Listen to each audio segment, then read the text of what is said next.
In this episode, we talked about being world champion, the pressure of performance and self-expectation.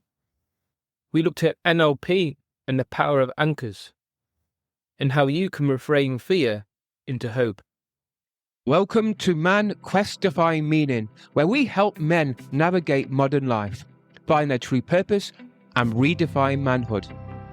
I'm your host, James, and each week, inspiring guests share their journeys of overcoming fear, embracing vulnerability, and finding success. From experts to everyday heroes, get practical advice and powerful insights. Struggling with career, relationships, or personal growth? We've got you covered. Join us on Man Quest Define Meaning. Now, let's dive in. Yeah, it wasn't just the diet. I was on a rubbish diet. I could eat fish and chips, cakes and biscuits. In fact, when I saw Kane, he said, "What do you have for breakfast?" I said, "A cup of coffee and 2 digestive biscuits." And he really fell off. Yeah. But it went a bit deeper than that, because even going back to my nerves, I said I was really worried about my nerves. I put myself under so much pressure. And without boasting, because I was that good, I knew I was capable of coming home with a gold medal. But that wasn't doing my mind any good, because that was giving me this pressure that I didn't need. I look around at all my opponents and they're smiling and they're chilled out, and I'm there and I'm all tensed and wound up, and I'm thinking, why can't I be like them? And a friend of mine recommended Kane to go, and he said, "Why don't you try NLP?" And that's Neuro-Linguistic Programming. It's a kind of a reframing thing on the way you behave and understanding it and reframing it, a bit like half full, half empty. It's the same thing. You reframe that half full, half empty glass. And there's different various techniques. And when I saw Kane, we went through it. He asked me how I'd like to behave. Now, that's the key thing. It's not, he came into my world. He didn't say, "Oh, you need to snap out of that and do this." When you're working with something, Kane worked with me and he entered my world. He entered my world of eating digestive biscuits. He entered my world of nerves, and he went with it. And he mirrored it. And then he started to restructure it, reframe it in a point that, as I said, that I could take my bad energy thoughts and stuff and be on the start line and become a god. And that was how, mainly through NLP. And when, with the process of Kane getting me into the way that I wanted to behave, how would I want to behave? I wanted to be calm, a little bit nervous. I wanted to be able to manage my thoughts and manage my feelings. He talked me into how I would want to do that. He's not telling me to do it. He's asking me how I would like to do it. And so I was actually, without realizing, installing my own anchor in the thought that this is how I'd like to behave. Eventually, he installed an anchor. And an anchor is a trigger. I don't know if you're a rugby fan, but do you remember Johnny Wilkinson? He used to kick goals for England, and he used to do that. Right. And that's NLP. That's his anchor. And what that is 2 rugby posts. And when he was being helped with NLP, one of the strategies was taught to him that he had to imagine that the rugby posts were like 100 meters apart. And then he said, "Go and kick a ball." And he couldn't miss.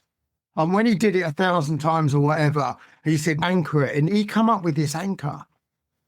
And it's by association of that, of him not missing. And if you recall, he would go sideways, even though the goal was in front of him. And that's the thing in the zone. The goal was over there. And then he would kick the ball and walk away, knowing that 9 out of 10 he'd kick it. That's NLP for you. It's a trigger. He actually reframed how he thought about the pressure of kicking a ball and used a trigger, an anchor to use. And that's what Kane did to me. He installed an anchor. So on this particular occasion, I was off to Australia to ride the World Masters. And I come back with 2 golds. And I used my anchor. In fact, I phoned a mate up in the middle of the night, because we're opposite time zones. And I was up for a race, and I rang my mate up. And I said to him, "This NLP don't work. I'm still in a..." He said, "Dave, you can't think about suddenly He said, just go with the flow and hit your anchor. You can't just suddenly make yourself better. And that's what I learned with NLP. You can't, once you've hit that anchor, you don't focus on it's going to work. You just have to forget it because it's by association. And understanding that more, if I was to explain that to somebody that doesn't understand that NLP technique, is if you smell something, could be an anchor, a trigger to take you back to something that you've smelled in the past that you liked or hated. Or if you hear music, you hear a track of music that went back a few years and you're there. And that's a trigger. So it's the same thing that NLP practitioner can install an anchor. We've got loads of anchors anyway installed through life. Yeah. So when I wake up first thing in the morning, I suppose my anchor is to go downstairs and do my morning routine. Is that right? Sign that says wake up and be awesome. Is it an anchor is something that triggers a specific action, I assume? Triggers a body behavior. Okay. So if you're shy, you're going to be withdrawn. The way your body behaves, and you don't want to be up the front, you want to be at the back, out of the way, because you are shy. Somebody that's opposite would be right at the front. This is me, here I am, and he wants to be centre of attraction. So yes. So it's almost similar to habit formation, where you've got some kind of thing that you do, whether, if I remember rightly, that's an anchor point, isn't it? Touching my thumb and finger together, I think. I remember David Heiner, a speaker I know close to me, he uses that quite a lot. Yeah. I don't even know this famous cyclist, Chris Hoy, when he was on the start line, he used to do this with his glasses. And that was his anchor. And everyone's got a different anchor. It hasn't got to be that, but that's by association. Okay. That makes sense. Yeah, it makes a lot of sense. So basically what Kane did was to get into your head by acting what you did, and then allowing you to dictate how you want your anchor to be, and then instilling those behaviors and thoughts into you personally. Yeah, it was going through that thought process, but on a repetitive way. So if I was imagining I want to turn up at a race. I want to be calm, but in control. I don't want to let my feelings run away from me. And I want to warm up. And most of all, with anything, I want to enjoy it because I never used to enjoy it. I hate it because of the mess I got in. So all going through all these processes of how I'd like to behave. And Kane would say, let's do that again. And it'd make me repeat it over and over again, but make it better, that I arrived really calm and I really look forward to it. And I was going to have a great time. And he magnified it to a point that he said, right, now hit your anchor. So my anchor was actually that. So when I hit my anchor, that was associated to the way I wanted to behave. So this is me managing me, not controlling me, because it just takes a simple gesture. And sometimes it's very subtle. You wouldn't even know somebody's doing it because it's a personal thing. Yeah. So let's use an example. Say there's somebody who's very nervous around people, has massive social anxiety, but they want to be confident. How would they use NLP and instill an anchor? They could go in there and fart. That sounds bonkers, but it's going to make everyone laugh and it breaks the ice. This is where sense of humour comes in. It's an understanding. I don't mean that necessarily, by the way. I'm just getting you to understand that sometimes your sense of humour can be a good tool. Because they're anxious, they're very tight, they're closed. You've got to open them up and get them to chill. And then again, understanding the visualisation of easy, going back to how would you like to behave? And they're obviously going to come out. So I'd like to be confident. I don't want to be shy. Tell me about it. How would you like to behave? And there's various techniques that NLP can use. And it depends on, for instance, we all have different ways of processing our thoughts. So with me, I'm not very visual. If you said to me, can you remember that last race and think about, and I can't actually roll it through my mind, but I can hear the bell going, I can hear the crowd cheering, I can smell the invocation. So I would use a different technique to somebody that's visual. So for instance, if I said to you, what colour is your front door? What is Blue. Okay. And did you notice you looked up to the left? And IQs are a very good thing. When you look up, you're actually searching for what you can remember, right? And it changes from left to right, different people. If you look up to the left, for instance, that's your instant, I know that. And if you look the other way up, that's, I know that, I'm trying to figure out what. So just thinking about it, okay? And then you got the eyes that go backwards and forwards, or you can shake your head. That's trying to connect with audio, trying to connect with what you can hear, as well as looking up. Because, some people, when they go like this, I don't know, right? They, unbeknown to them, they're trying to think about it, as well as trying to pick up some sort of other senses. And then it gets more interesting when you start looking down. You're starting to talk to yourself because you don't know the answer. And that's where people lie or they're in denial. So getting to understand, when I'm talking to people, I would look at their eyes as well to see what they're processing and see if they're not so much telling lies, but seeing how they behave. Because you ask just basic questions, how you going, what's going on in your life. And all these IQs are giving me an idea of the person and how to deal with it.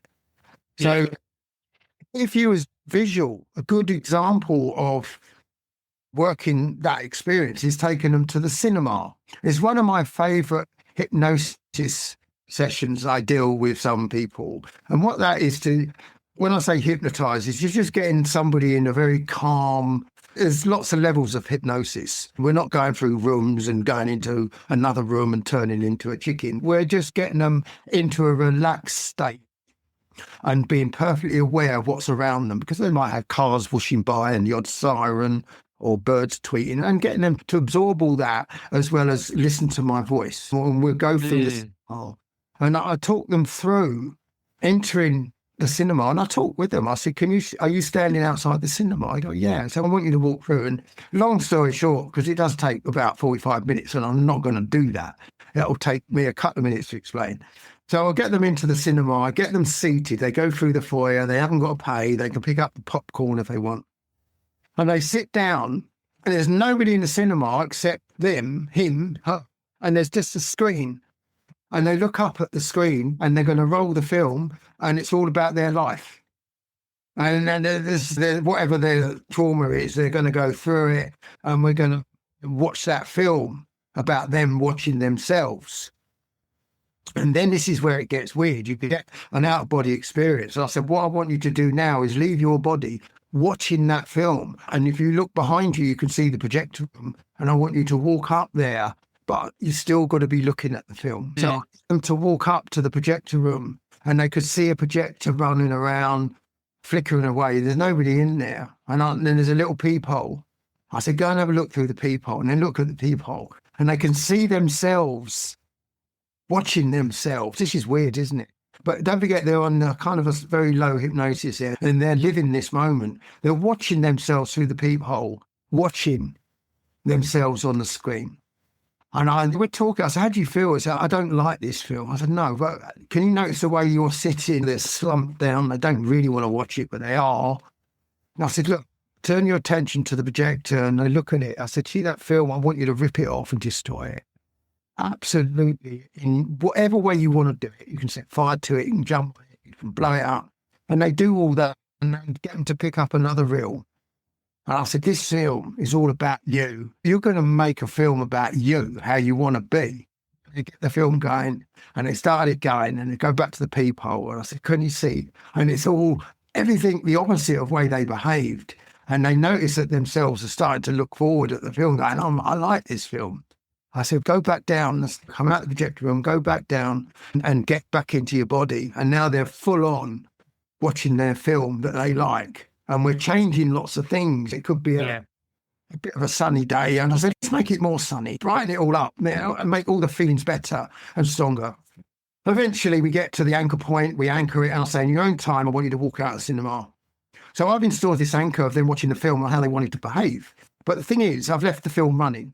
So if they ever have a difficult point, even with the anchor, they can just sit in a quiet place and go back into the cinema and watch that film again because it's still running. And it's a very good technique for people that are totally focused, who could visualize, I should say. I'm a very visual person. I thrive with seeing. Yeah, massively. Yeah, that's actually powerful because I think quite often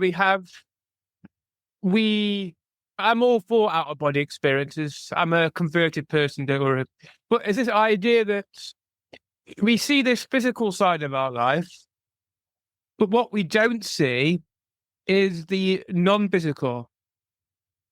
And with our imagination, we have the power to completely transform the way we see things.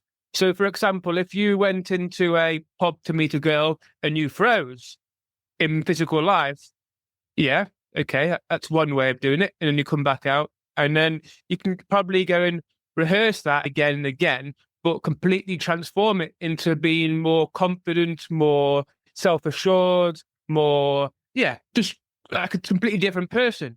And there's an idea that what we see in our head is almost the same as what we see out here in the world. So if you practice a visualization, the power can be phenomenal.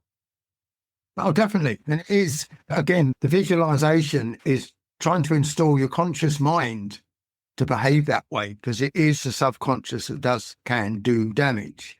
And you can overhaul that and reprogram. A silly, for instance, when I was learning NLP, our practitioner was explaining a simple thing, that this guy had a fear of spiders. And he got this big flipboard and he drew a letter P on the flipboard, and he ran out of the room screaming. Ran out of the room, and the class was going, or the guy with the problem with the spider. He'd go, what's he doing? And then he'd knock on the door. He said, can I come back in? He said, yeah, of course you can. He went back in. I thought, tough, don't ask. Anyway, then he flipped it over, and then he wrote the letter R, and he ran out again, slammed the door, and this guy was like, I come here to sort my phobia out, and this guy is a complete head case. Long story short, he wrote the letter spider in not order, like a P and then an R, then an E.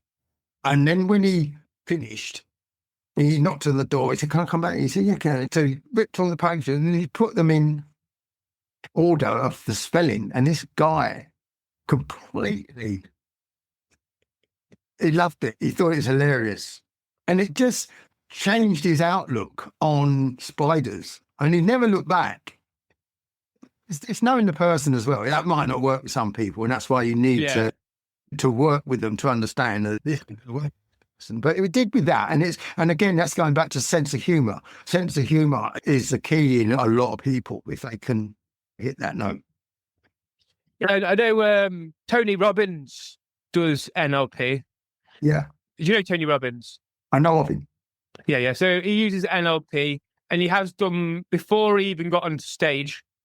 And you can see the impact. So when he does, I've done one online session with one online workshop that he ran, and it was a 3-day one, and there was like 50,000 people online, and he used NLP, and the impact of doing the NLP then and there and doing a visualization was super, super impactful.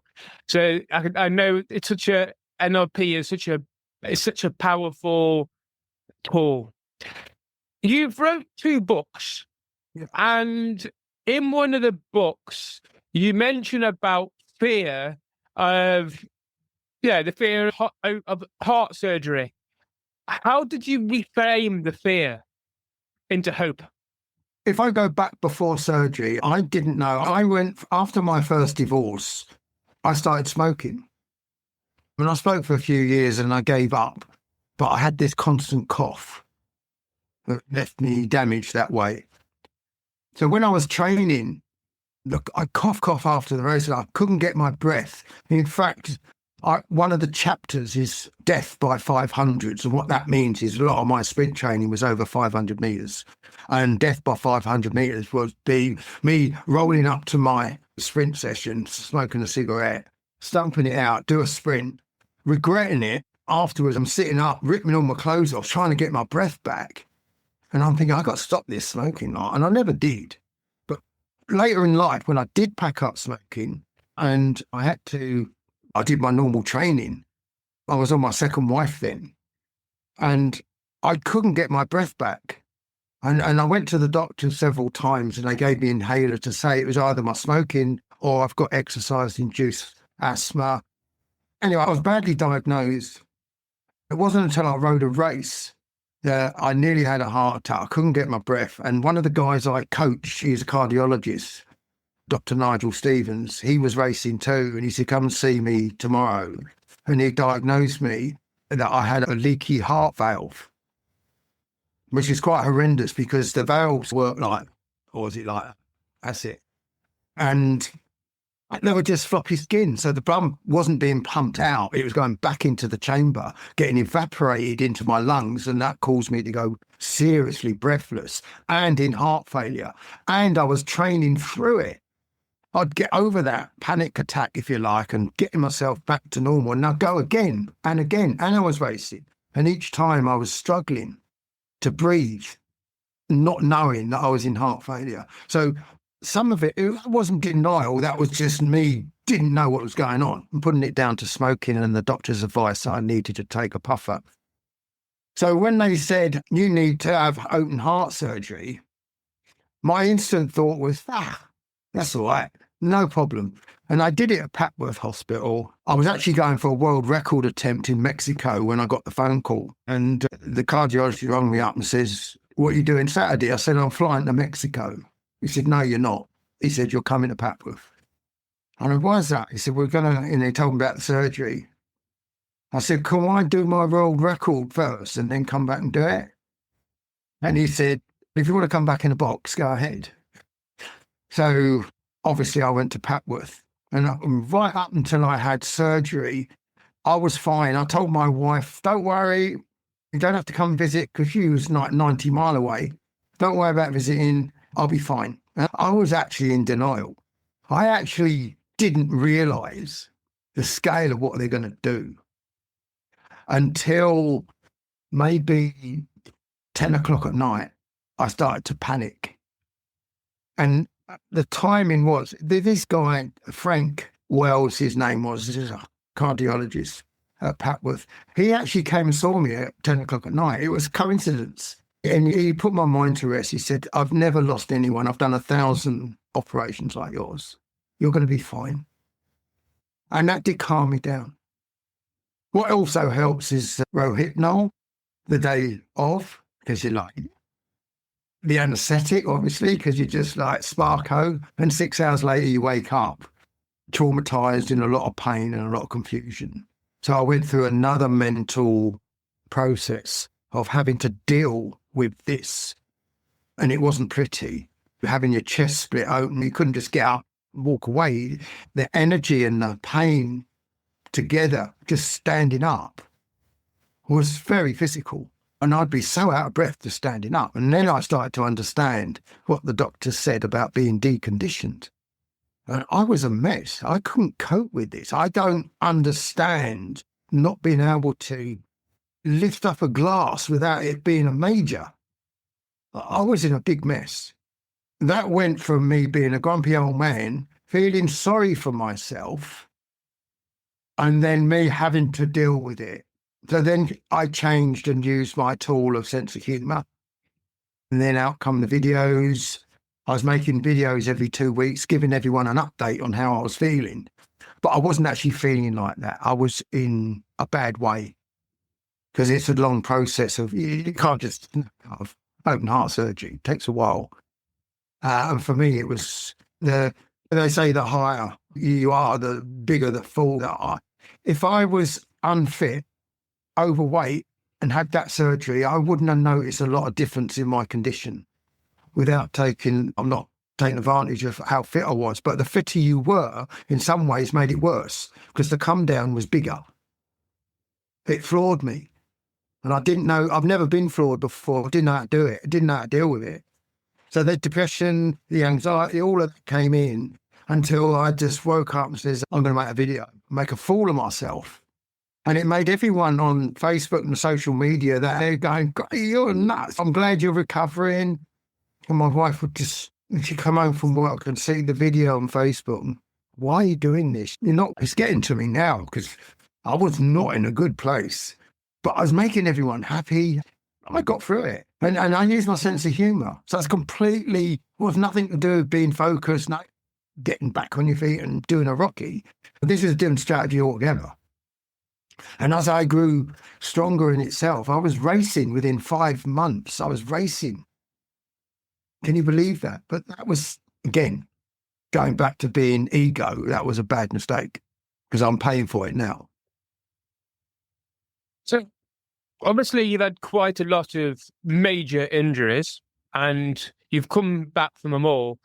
What are some of the biggest lessons that you learned from going through these injuries and these surgeries? To calm down, literally, because with anything, let's just label it. It doesn't matter whether you had a major surgery, a major crash, or a major crisis. It's called trauma. You can't see trauma. It's in here, and trauma doesn't go away until it's ready, and therefore it's going to hold you back. And you don't know all this because it's within. Your emotions are affected by the trauma. Your actions, your recovery, your strength, everything is affected by the trauma within. Especially with surgery, because if you open up your chest and do all that, or open up your back as well as what I've been through, that's going to be pretty traumatized for a few months or even years. And that trauma can lead to illnesses. You could be run down. You can pick up so many illnesses and it's unexplainable because you're thinking, why am I always ill? And it's actually the trauma within you is actually affecting your immune. Yeah. Yeah, it does happen. Yeah, I think in modern society, especially men have this idea of do, and obviously it has its detrimental side of things. And is the idea of patience. I'm having to learn patience so much, but it's so hard to learn patience because you just want to do stuff.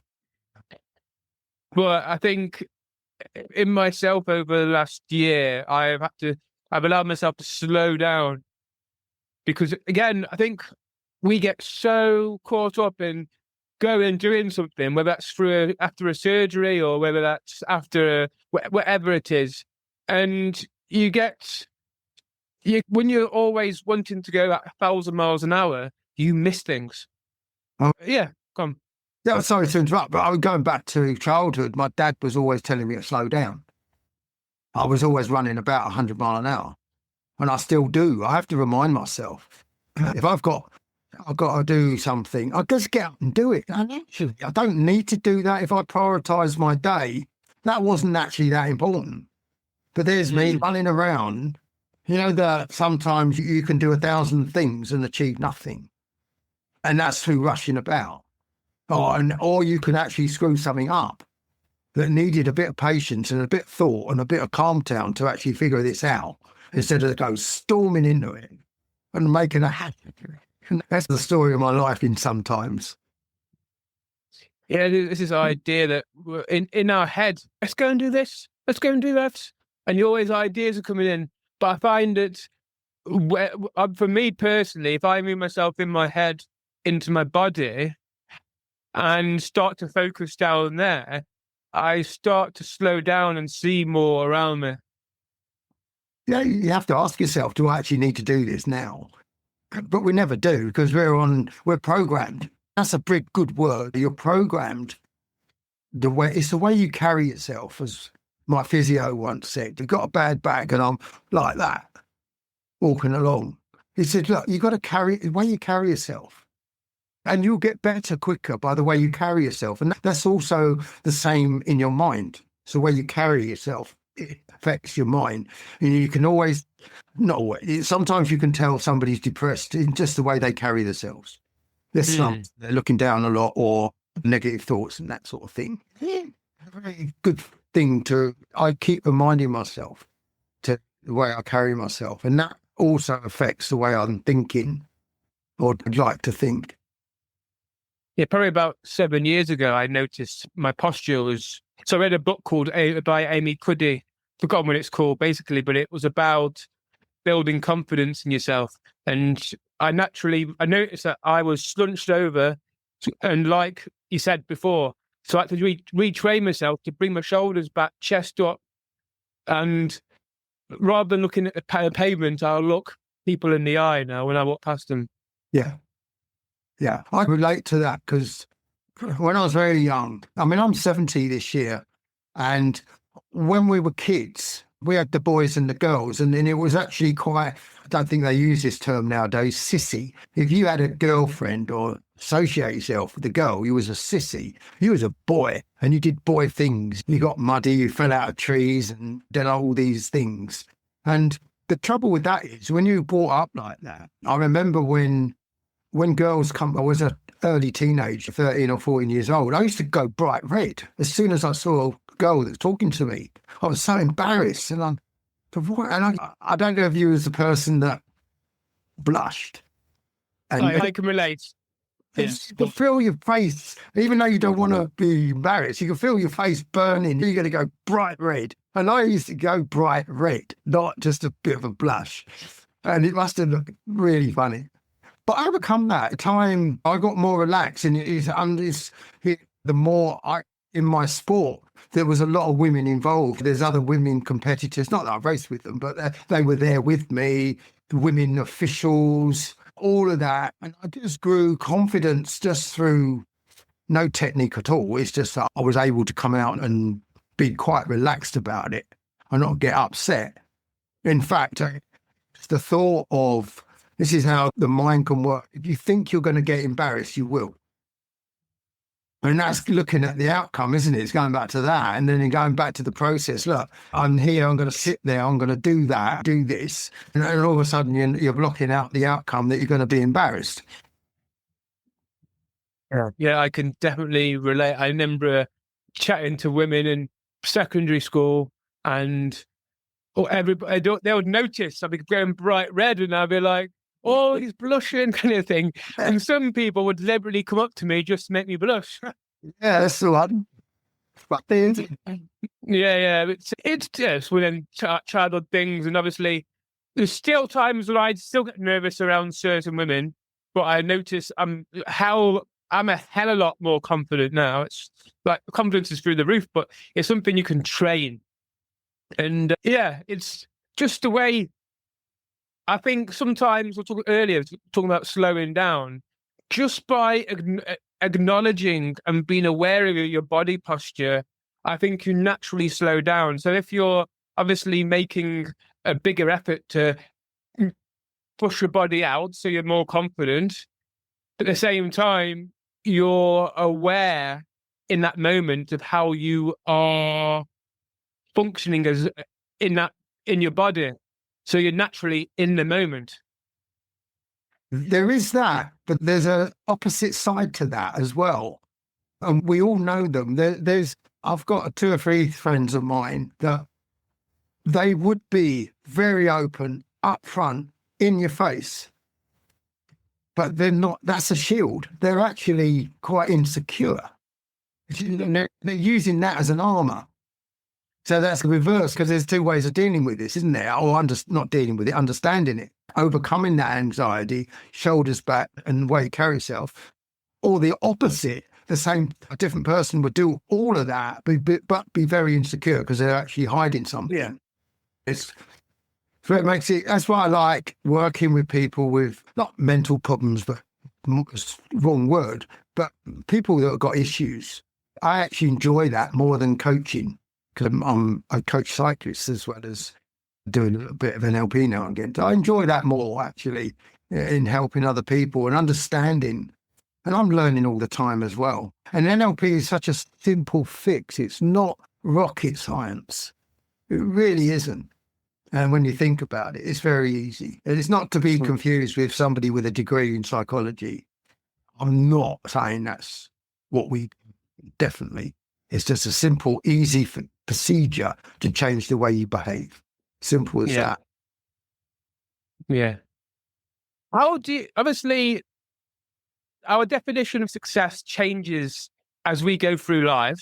Yeah. So how did your definition of success back in when you were at your peak and now, how has that differed?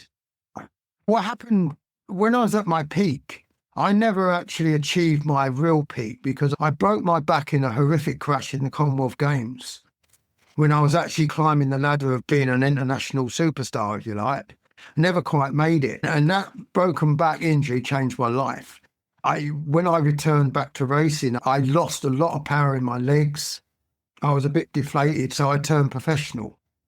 And I thought, you know what, I'm not going to be as good as I was. I'm not going to, things are changing in my body. I might as well earn a living. So I went from that to being a professional. And I went through the ranks and I started earning some really good money, cars and stuff.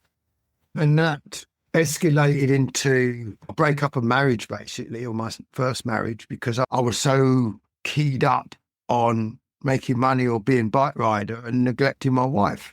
And it's one of the biggest mistakes I've ever made in my life. And I hold my hand up for the horrible person that I was and how I've changed. So where did I go from there? I ended up going to Australia, and that's where I took up smoking because the guy I was living with was smoking joints and smoking cigarettes. And the way I was going, I was in the land of fairies half the time, but I started running. And from there, run marathons. And from there, I did duathlons when I came back to England, run, bike, run. And then I discovered my bike again and fell in love with it and started racing as a veteran. And that escalated and I got all my mojo back to becoming a bike rider again. And it fired me up big time because my motivation was unfinished business. What I didn't achieve achieved a lot as a youngster, you know, multi-British champion, silver in the Commonwealth Games, but I was still on an upward spiral. I never knew where I was going to go until I broke my back. I was never the same person. But this time round, I'd unfinished business. So that motivated me to become a World Masters champion. That really did. And that was my tool to get me going again. And the fact that I fell in love with cycling again. Yeah. You got to love what you're doing. That's what, going back to embracing things. You can embrace your fear as well as you can embrace what you love, rather than just take it for granted. Yeah. If there's one thing that you want to leave this world with, if there's one thing that you want to leave this world with, what would it be?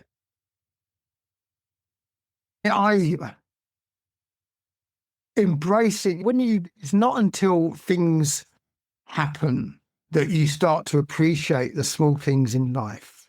You know, what you smell, what you hear, you take for granted. You take for granted walking out of the room and go and make dinner or jumping on your bike or go for a run, all of these things. And it's not until you get disabled at some point, even if it's only temporary, that you actually think, I'm lucky here. So my thoughts would be on focus on what you got, not what you haven't got. And that's I look out, I'm in the middle of nowhere. I look out, I've got a pond, I've got loads of birds and trees, and I'm so lucky. Even though I'm unlucky that I can't race again, I'm looking at what I've got, not what I've not got. So that's my message, is to look at that. But it's getting it through to the youngsters. That's the hard bit. Somebody of a certain age would understand that. Somebody that's 18 and 19, look at birds fall. I want to get out on my bike. They will learn that one day. Yeah, there's this idea that a lot of people focus on what they want. So the car, the house, the wife, the partner, shall I say. Yeah. And really, you've got to be grateful for what you currently have. That's not to say that you can't strive. No. But it's the idea that, when you're more grateful, actually, it changes your whole attitude in life. It does. And even going back to my racing things, I made a point of shaking hands with my competitors. I made a point after the meeting going up to the officials and thanking them for their help, their support, because without the officials, we had no race. You need commissaires, you need judges, you need helpers. And I made a point of, because that's part of it. When I was younger, I just took it for granted. Yeah. There's people there giving up their time for me and everyone else. And I just didn't think nothing. In fact, if there was a bad decision made, like they disqualified me, I'd have a big argument over it. Now they're in charge. Okay, they're the boss. Well, so you change through life. But I've actually written it. This is my person, when I reach the age of 60, I become the man I am. I'm not going to change anymore. Life changed me. The happiness, the tears, the really bad bits, the really good bits, the wrinkles, all of that. And I've changed. And this is, I believe that eventually you become the person you are. Eventually. And you settle down. Yeah. And that's where you don't care about fashion. I want to dress the way I want to dress. I do what I want. And because I don't have peer pressure, I don't have to live up to any sort of standards. I'm at ease. I'm at peace with myself. And I think that's the key, isn't it? Being at peace with yourself and not trying to fight yourself. Is it okay if I tell you a quick story about one of the guys I coached who was diabetic? Yeah. Nathan, he's a lovely guy. He was a type 1 diabetic. And his diet was rubbish. He used to have all these sugar spikes. He'd take a test and his sugar levels would go, and he'd eat loads of Mars bars. And then his sugar levels, and then he'd take some insulin to try and drop it. And it was all over the show. And I was a coach to a very big professional team and had all the best riders, Brad Wiggins and all sorts, riders of that caliber. But we had a development squad with a load of kids that I was looking after. And these kids were cleaning up. It's not embarrassing, but everywhere we went, these kids that I was coaching in this team were just winning everything, every race. But Nathan, he was getting his ass kicked. A lot of it was his diet and some of it was he lacked confidence. And on one of the meetings, he sat down, he dropped in a race and he sat down, threw his barton floor on the grass, sat down and cried his eyes out. Now, this kid was only 15 years old and he's sobbing his heart out. And he said, they're all winning and I can't even keep up with them. And I said, you know what, Nath? Every dog has his day. I said, you're going to be national champion at the end of the year. Now, that's quite a big thing to say to somebody that is that young, giving them a promise that they think that's not going to happen, right? If you fast forward 4 months and some of the work I did with him, he rode a race. It's a British national under 16 points race. What that is, a race of, say, 60 laps, and they sprint every 10 laps and they accumulate sprint points. And the one with the most points wins. It's a very tough race. There's sprinting every 10 laps as well as a fast race. Attacks going everywhere. But anyway, Nathan won the gold medal, right? As soon as he won the gold medal, I went out the stadium. It's an indoor velodrome at Manchester, and had a cigarette because he was going to go on the podium and you get a medal, you get a jersey, not like that one, but it's a white one with blue and red stripes to signal you're national champion. While he was on the podium, I was outside having a cigarette. And people were saying, why aren't you with your rider? I said, it's not my moment. It's his. And this is where it gets to me, because after the cigarette and after the podium, Nathan was back in the rider's enclosure and I walked in and he's got big grin on his face. He's wearing his jersey, his medal. He's, I'm fucking national champion. I said, I know, mate. And we cried in each other's shoulders. And it's the most beautiful thing. It's the most rewarding thing I've ever done in my life to see this kid that was almost outlawed in his own team because he was rubbish to become a national champion. And it's surprising what you can do with some people. Now, I hadn't trained as an NLP advisor then, practitioner. I was using sense of humour, common sense, and always being on his side. If he lost a race, it was still an achievement. I said, you still got up and rode. You still put a number on your back. That's what counts. And we worked our way through and I sorted his diet out and the rest is history. But that's a very special moment. And I wrote a chapter about Nathan in my book because it's more than what I've just said, but it's a very good story on what you can achieve, even though there's no chance of achieving it. You just think, what I told him was a bit of a risk, really. Yeah, hell of a letdown, wouldn't it, if he'd not done that? Thank you very much, Dave. That's a very inspirational story. Can you finish off by telling us what is it that you do and how can people get in contact? What do I do? I am semi-retired, but I'm a cycling coach. I organise cycling holidays in Mallorca. We used to call them training camps, but we call them Legro's cycling experience because not so many racers come now. There's just more club cyclists or fun cyclists. So I do that. And also I've got a website, legrostrainingcamp.com. And in my profile, it's got saying that I'm an NLP practitioner. You can contact me through that if they wish. But yeah, I'm open to anybody that needs. I've become a person that was very selfish to somebody that actually wants to help people. I'm passionate towards that. Thank you very much, Dave. Pleasure, James. It's a pleasure talking to you. And can I plug my book? Enfant terrible. That's it. And you can get that on my website, legrostrainingcamp.com. What we'll do is I'll get the links from you and then we'll put it into the show notes. Cool. So, yeah. All right. It's a pleasure talking to you. Thanks for having me on. Absolute pleasure. Thank you. And I got one of these studio type microphones too. Yeah. Thanks for tuning in to Man, A Quest to Find Meaning. If today's conversation sparked something in you, take a moment to reflect, then take a step. Remember, real growth comes from action, not just insight. If you found value in this episode, share it with a friend, leave a review, or reach out and let me know what resonated. Your feedback helps shape the journey we're on together. For more conversations like this, make sure to subscribe and stay connected. You can also follow me on Facebook, Instagram, TikTok, and LinkedIn for updates, tools, and upcoming guests.